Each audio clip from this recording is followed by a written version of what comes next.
இனிமேல் பிறக்கிற பசங்க வந்து இந்த அரிசி கேழ்வரை கோதுமையே சாப்பிட மாட்டாங்க.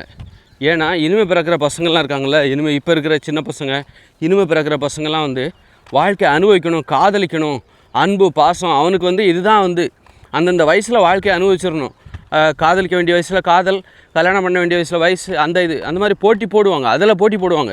எனக்கு ஒரு ஆள் இல்லைன்னா அவனுக்கு ஒரு கவலையாக இருக்கும். ஒரு பொண்ணுக்கோ சரி ஆணுக்கோ சரி, எனக்கு ஒரு ஆள் இல்லை, காதலிப்பதற்கு எனக்கு ஒரு ஆள் இல்லை, நான் சிங்கிள் அப்படின்னா அது ஒரு அவமானம் அப்படிங்கிற மாதிரியான ஒரு உளவியலோட உலகம் முழுக்கவே அப்படி தான் இருப்பாங்க. அப்படி இருக்கும்போது அரிசி கேழ்வரை கோதுமையை சாப்பிட்டாக்கா என்ன ஆகும் அப்படின்னா, அந்த சோறு பூரி பொங்கல் தோசை பிரியாணி எல்லாம் சாப்பிட்டா அதிலே அவங்க திருப்தி அடைஞ்சிருவாங்க. அவங்களுக்கு ஒரு ஆள் தேவை, காதல் தேவை அப்படிங்கிற எண்ணம்லாம் வராது. எனக்கு ஒரு ஆள் தேவை, எனக்கு ஒரு லவ்வர் தேவை அப்படிங்கிற எண்ணம்லாம் வந்து மேலோங்காது. அந்த தாழ்வு மனப்பான்மை வராது. ஏன்னா இதிலே அவங்க திருப்தி அடைஞ்சிடுறாங்க. இந்த சோத்துலேயே சோறு பூரி பொங்கல் தோசை பிரியாணி பப்ஸு இதையே இந்த மாதிரி உணவுகளை சாப்பிடும்போது இதிலே அவங்க அந்த வாழ்க்கையோட நோக்கம் திருப்தி அடைஞ்சிருது மனசு. இதை விட வேறு என்ன வேணும் அப்படின்னு சொல்லிட்டு இப்போ மனிதர்களை அடிமைப்படுத்துறதுக்கு பெண்களை எப்படி அடிமைப்படுத்தினா, சமைக்கிற அந்த சுவையான உணவு போட்டு ஈஸியாக பெண்களை அடிமைப்படுத்துறது. அது சமைக்கிற அந்த வேலையும் சரி, அந்த உணவுகளை சாப்பிட்டே பெண்களை அதை சாப்பிட்டு அந்த மாதிரி சாப்பாடு போட்டால் போதும், சோறு போட்டால் போதும், சோறு சாப்பிட்டா போதும், பெண்களுக்கு விதவிதமாக வாங்கி கொடுத்துட்டா போதும், அவங்க அடிமையாகிடுவாங்க. அதை அந்த மாதிரி அடிமைப்படுத்துகிற நோக்கத்துக்காக ஆண் வந்து சம்பாதிக்கிறது. அப்போ இந்த உணவு அடிமைத்தனத்துலேருந்து நீ விடுபட்டால் தான் நீ சுதந்திரமாக வாழ முடியும். உனது ஆசைகளுக்காக, உனது உரிமைகளுக்காக, உனது விருப்பங்களுக்காக வாழ முடியும். அந்த வகையில் இனிமேல் பிறக்கிற பசங்க இந்த சோறு சாப்பிட்றதுக்கு பயப்படுவாங்க. ஏன்னா தோற்று போயிடுவோம். சோறு சாப்பிட்டா சோத்துலேயே நம்ம திருப்தி அடைஞ்சிருவோம், பிரியாணி சாப்பிட்டா பிரியாணிலே திருப்தி அடைஞ்சிருவோம். நமக்கு வந்து இந்த காதல் இருக்குல்ல, ஒரு துணையை இம்ப்ரெஸ் பண்ணணும், எப்போதுமே இம்ப்ரெஸ் பண்ணணும். இப்போ நீ பாட்டுக்கு சோறு சாப்பிட்டு திருப்தி அடைஞ்சு தூங்கிட்டா அப்போ நீ போட்டியில் தோற்றுருவ. உனது அனுபவங்களை பேச முடியாது. உன் நண்பர்களிடம் உனது அனுபவங்களை பேச முடியாது. நான் என் ஆள் இப்படி சொன்னால், நான் பாட்டுக்கு எனக்கு ரொம்ப சிரிச்சிட்டு ரொம்ப சந்தோஷமாக இருந்தோம், ஜாலியாக இருந்தோம், அவள் அழுதுட்டா, நானும் அழுதுட்டேன், இப்படி உன் அனுபவங்களை சொல்ல முடியாது நீ. அதனால் வந்து அந்த மாதிரி இனிமேல் வர பசங்க வந்து இந்த வாழ்க்கையை அனுபவிக்கிறதுல போட்டி போடுவோம். அதை பெருமையாக பேசணும். எனக்குன்னு ஒரு ஆள், என் ஆளோட அவளுடைய ஆளோட அவளுக்கு ஏற்படுற அனுபவங்களை பெருமையாக பேசணும். அதில் வந்து போட்டி. முதல்ல ஒரு ஆளை பிடிக்கணும், ஒரு ஆளை தேர்வு செய்யணும். காதலிப்பதற்கு ஆளை தேர்வு செய்து அவங்களுக்கு இடையில் ஏற்படுகிற அனுபவங்களை பேசணும், பெருமையாக போட்டி போட்டுக்கிட்டு பேசணும். இதுதான் இனிமேல் வாழ்கிற வாழ்க்கை முறை. அப்போ அதற்கு எது தடையாக இருக்குன்னா, இப்போ ஒருத்தன் மது இருந்தான்னா என்ன பண்ணுவான், மதுவுக்கு அடிமையானவன் சரக்கு அடிச்சுட்டு மட்டையாரவன் வீட்டுக்கே வர மாட்டான், பொண்டாட்டி பிள்ளைகளை கவனிக்க மாட்டான். அதுபோல் தான் நீ சோத்துக்கு அடிமையாயிட்டா, சோறு தான் உனக்கு சொர்க்கம் மாதிரியும், அதை சாப்பிட்ட பிறகு நீ தூங்கிடுவ. உனக்கு எந்த வித அனுபவமே இருக்குது. சோறு சாப்பிட்றதுக்காக வேலை பார்ப்பேன், வேலை செஞ்சு சம்பளத்தை எடுத்துகிட்டு வந்து நல்ல கறி மீன் அதுன்னு வாங்கிட்டு வந்து சோறு பிரியாணின்னு ஆக்கி தின்னா படுத்து தூங்குவேன், படுத்து கிடந்து டிவி பார்ப்பேன். உங்களுக்குள்ளே எந்த வித அனுபவமே இல்லை. வேலை செய்கிறது, சாப்பிட வேண்டியது, தூங்க வேண்டியது. நீ இப்போ ஃப்ரெண்ட்ஸோட பேசவும் முடியாது. என் மனைவிக்கும் என் காதலிக்கும் எனக்கு நடந்த உறவு முறை எப்படி இருக்குது பாரு, அனுபவங்கள் எப்படி இருக்குன்னு எதுவுமே பேச முடியாது. இப்போ இனிமேல் வர பசங்க வந்து இந்த அனுபவங்களை பேசுகிறதெல்லாம் போட்டி போடுவோம். எனக்கும் என் லவ்வருக்கும் இடையில் நடந்த சுவாரஸ்யமான சம்பவங்கள், இன்றைக்கி என்ன நடந்தது தெரியுமா, நேற்று என்ன நடந்தது தெரியுமா. அப்போ இந்த அனுபவங்களை தேடணும் அப்படின்னா முதல்ல அந்த அனுபவத்தை பெருசாக நினைக்கணும். ஒரு ஆண் வந்து தனது மனைவியினுடனான அனுபவத்தை அவன் பெருசாக நினைக்கணும். அதே நேரத்தில் அவன் வந்து மது அருந்துறான்னு வச்சுக்கோங்க, மதுவுக்கு அடிமையாகிறான்னு வச்சுக்கோங்க, சிகரெட் பிடி, அப்போ அவனுக்கு அந்த மது தான் பெருசாக தெரியும். மனைவியுடனான அனுபவங்களை பெருசாக தெரியாது, வீட்டுக்கே வரமாட்டான், அப்புறம் அதவே பேசவே மாட்டான். அப்போது இந்த உறவுகள் உனக்கு பெருசாக தெரியணும்னா வேறு விஷயத்துக்கு நீ அடிமையாகக்கூடாது. இப்போ பணத்துக்கு அடிமையாகிடக்கூடாது, அதுபோல் உணவுக்கு அடிமையாகிடக்கூடாது, மதுவுக்கு அடிமையாகிடக்கூடாது. அப்போ தான் உறவுகள் உனக்கு பெருசாக தெரியும். காதல், கல்யாணம், உறவு, குடும்பம் இதெல்லாம் பெருசாக தெரியும், நட்பு எல்லாம் பெருசாக தெரியும். அப்போ தான் அவர்களுக்குள் ஏற்படும் அனுபவங்களை நீ பேச முடியும். பேசுவது என்பது ஒரு போட்டி. இப்போ இனிமேல் உறவுகளுக்குள் ஏற்படும் அனுபவங்களை பேசுவது இனி வரும் காலங்களில் ஒரு போட்டியாக மாறும். அப்படி இருக்கும்போது அதற்கு தடையாக இருப்பதையெல்லாம் விளக்குவாங்க. இனிமேல் வர ஜென்ரேஷன் என்ன பண்ணுவாங்க அப்படின்னா, இந்த உறவுகள்லேருந்து உன்னை தனிமைப்படுத்துகிற, உறவுகளை வெறுக்க செய்கிற மதுபானம், புகைப்பிடித்தல், போதைப் பொருள் அதையெல்லாம் தவிர்த்துருவாங்க. அதுபோல் சோறு பூரி பொங்கல் தோசை பிரியாணி இதெல்லாம் வந்து நம்மளை அடிமைப்படுத்துது, இதிலே திருப்தி அடைய வைக்குது, உறவுகளை தேடி போக விட மாட்டேங்குது. அதனால் இதையும் தவிர்த்துருவாங்க.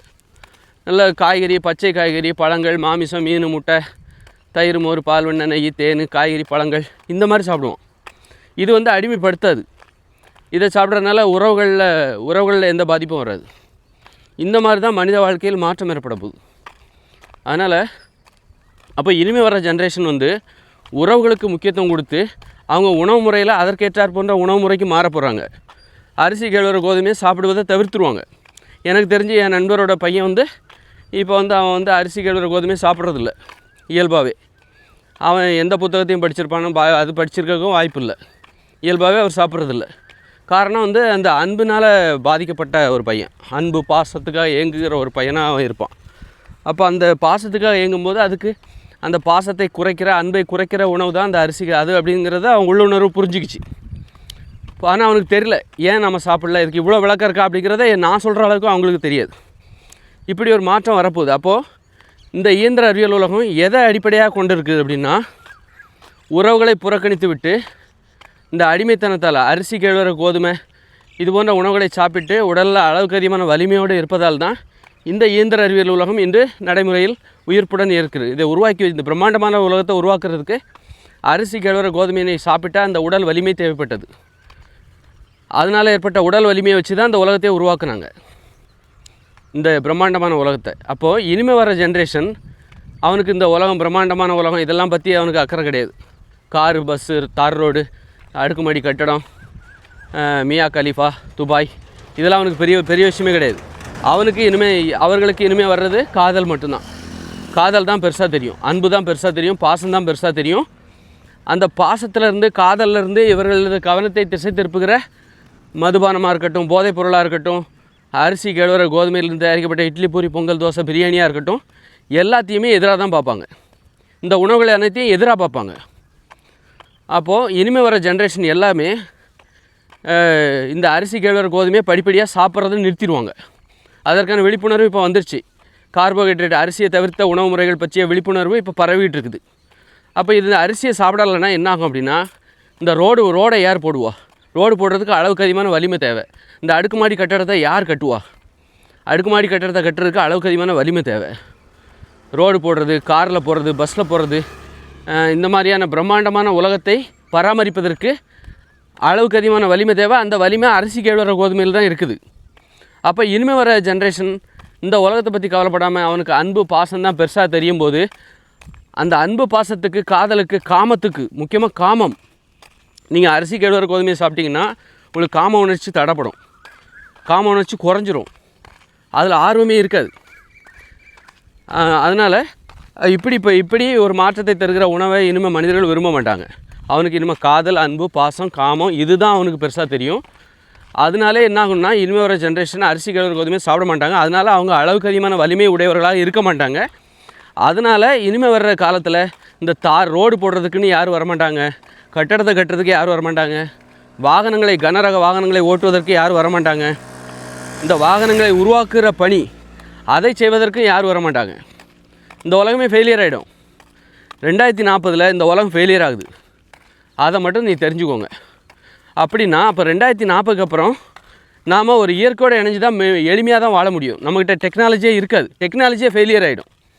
இனிமேல் வந்து மனிதர்கள் அன்பு, பாசம், குடும்பம், கூட்டு குடும்பம், அன்பு, நட்பு, காதல், காமம் இப்படி தான் வந்து கவனம் செலுத்துவாங்க. இப்படி தான் இருப்பாங்க. அவங்க வந்து கடினமான, முரட்டுத்தனமான வேலையை செய்ய மாட்டான். அவனுக்கு அன்பு தான் பெருசு. அப்போ அந்த அரிசி, கேழ்வரகு, கோதுமையை சாப்பிட மாட்டாங்க. அதனாலேயே இந்த உலகம் ஃபெயிலியர் ஆக போகுது. அப்போ 2040 அப்புறம் நம்ம இயற்கையோடு இணைஞ்சு எளிமையாக வாழ போகிறோம். எளிமையாக வாழணுன்னா நமக்கு என்ன தேவை? வீடு தேவை, ஒரு இருப்பிடம் தேவை, தண்ணீர் தேவை, நீர்நிலைகள் தேவை, ஒரு உலகம் தேவை. எளிமையாக வாழ்வதற்கு ஏற்ற ஒரு உலகம் தேவை. இன்றைக்கி இருக்கிற உலகத்தில் வாழ்ந்துக்கிட்டு நீ எளிமையாக வாழ முடியாது. இன்றைக்கி இருக்கிற கட்டடம் எதிர்காலத்தில் இருக்காது. இனிமேல் கட்டடம் கட்டுறதுக்கு யாரும் வரமாட்டான், ரோடு போடுறதுக்கு யாரும் வரமாட்டான், கார் ஓட்டுறதுக்கு, பஸ் ஓட்டுறதுக்கு, ட்ரெயினை ஓட்டுறதுக்கு யாரும் வரமாட்டான், நாடோடித்தனமான வாழ்க்கைக்கும் யாரும் வரமாட்டான். ஊர் விட்டு ஊர் போய் பிழைக்கிறது, படிக்கிறது, நாடு விட்டு நாடு போகிறது இதெல்லாம் இப்போவோட முடிஞ்சுது. இனிமேல் யாரும் அதுக்கு ஆர்வம் காட்ட மாட்டாங்க. ஏன்னா இது ஆபத்தானது, விபத்து ஏற்படும்.